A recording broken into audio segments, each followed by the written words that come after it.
Hello, diecast fans, and welcome to another new episode of Jim's magnificent miniature motor cars, and to a first in the series.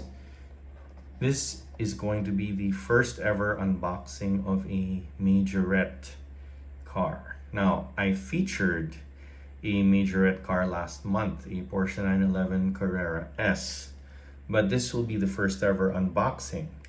It's not even of a particularly new car. I mean, this Nissan GT-R that I'll be unboxing in this episode actually launched all of 2 years ago, maybe even 3.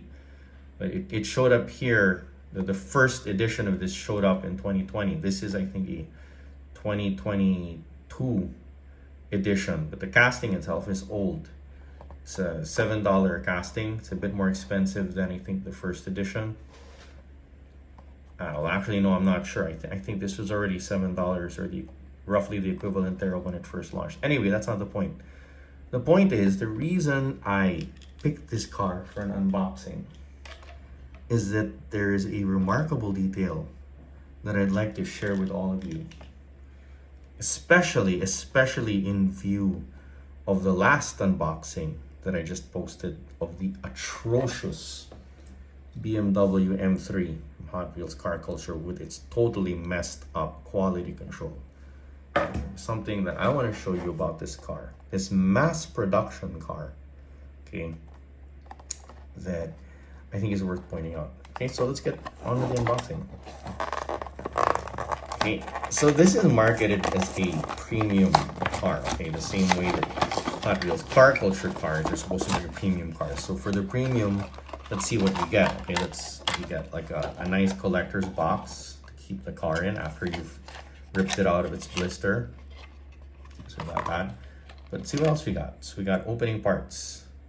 We got an opening hood / bonnet for those of you in the UK. We got a plastic engine. Got opening doors, right?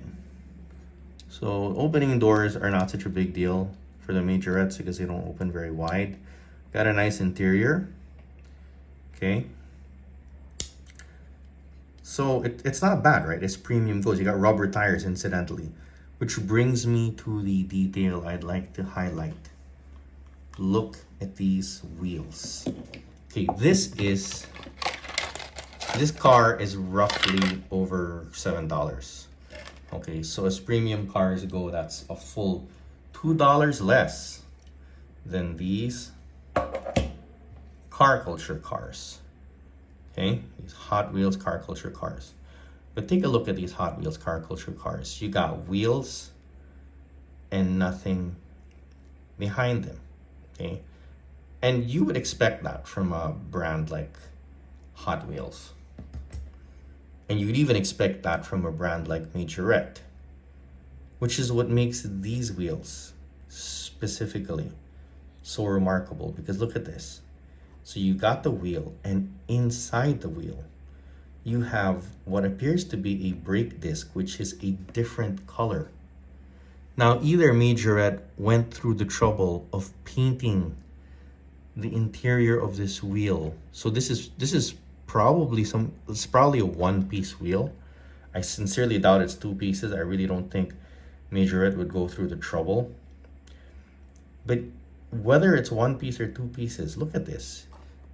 The wheel itself is gold, but the faux brake disc is silver. They went through the trouble of making a differently colored wheel and brake disc. So whether that's 1 piece or 2 pieces, it doesn't matter. This is a remarkable thing to see on a budget car like this. And there are several others on the peg, and each one of them had the same feature. I mean, you guys remember how I basically patted them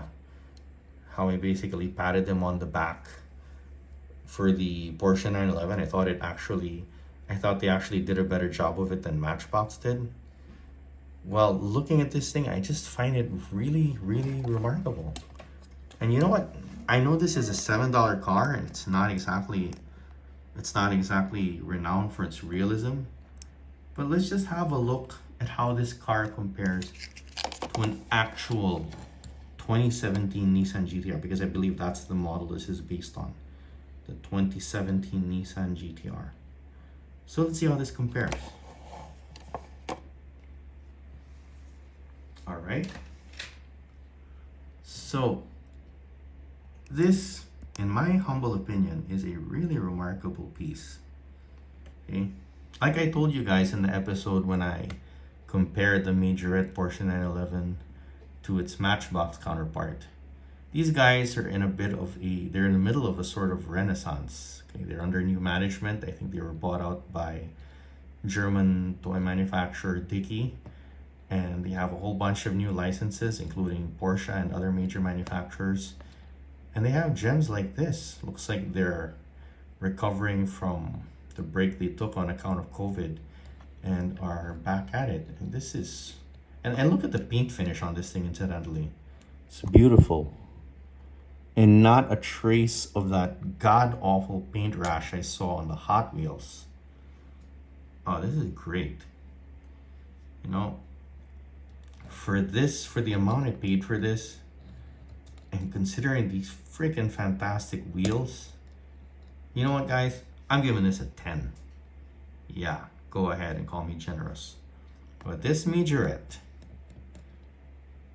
by the way, it costs less than a Tomica Premium car, which you will never see a Tomica Premium car with wheels like this. Okay? So this is eminently deserving of a 10 out of 10. And so that's what I'm giving it. All right? And that's it. I hope you guys enjoyed this episode. If you'd like to see me unbox more models from Majorette, please let me know in the comment section below. I mean, I'm kind of on the fence if I'm gonna check out more models from the brand. They seem to have launched a new line here in my part of the world, and I'm wondering if I should check out more models. Let me know if you want to see more. All right? That's it for this unboxing though. Hope you guys liked it, and if you're new to the channel, please consider giving me a like and a subscribe and hitting that notification bell.